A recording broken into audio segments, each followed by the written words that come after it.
Hai, Assalamualaikum dan salam sejahtera. So, hari ni saya nak share cara nak biakkan Azolla. Okay, kita zoom sikit, kita tengok.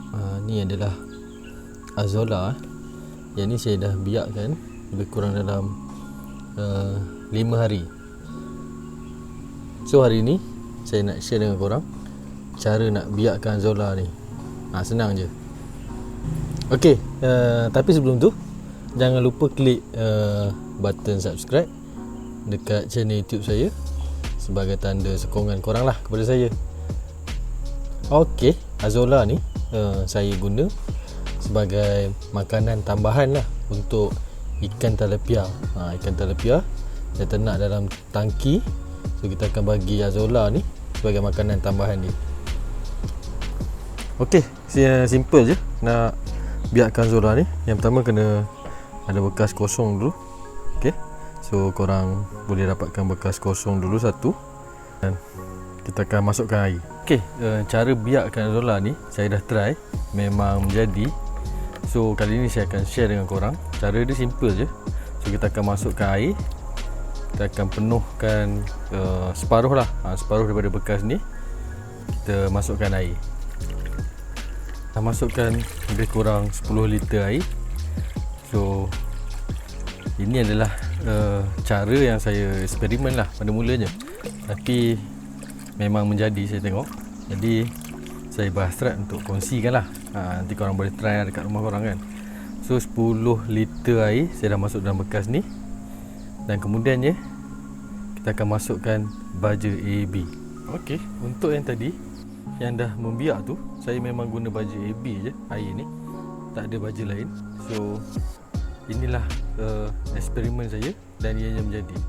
So kita masukkan lebih kurang 50 ml baja A dan juga 50 ml baja B. Okey, selepas tu kita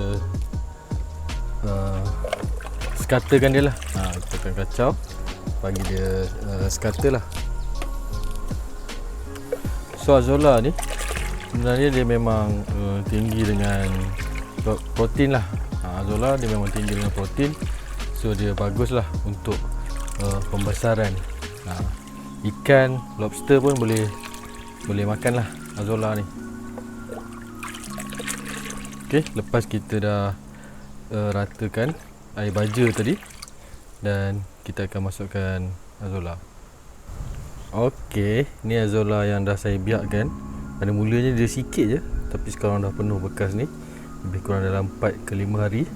So saya akan ambil lebih kurang satu tapak tangan macam ni, dan saya akan masukkan dalam bekas kita tadi, bekas yang baru ni lah. So selepas 4 ke 5 hari nanti kita akan tengok adakah dia penuh ke tak bekas ni kan. Okey, itu je lah cara saya biakkan Azolla ni. Dan satu lagi, pastikan kawasan ni terdedah kepada cahaya matahari lah. Kalau ada matahari, lagi cepat lah Azolla ni membiak.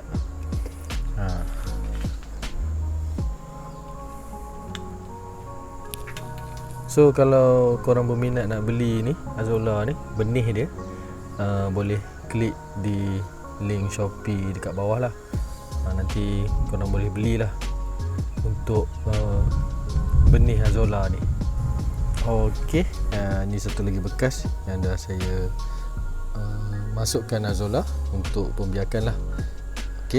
Okey, so kita akan bertemu kembali 4 dan antara 4 hingga 5 hari lagi lah. Nanti saya akan update balik. So korang boleh follow channel YouTube saya dengan klik button subscribe. Okey, terima kasih.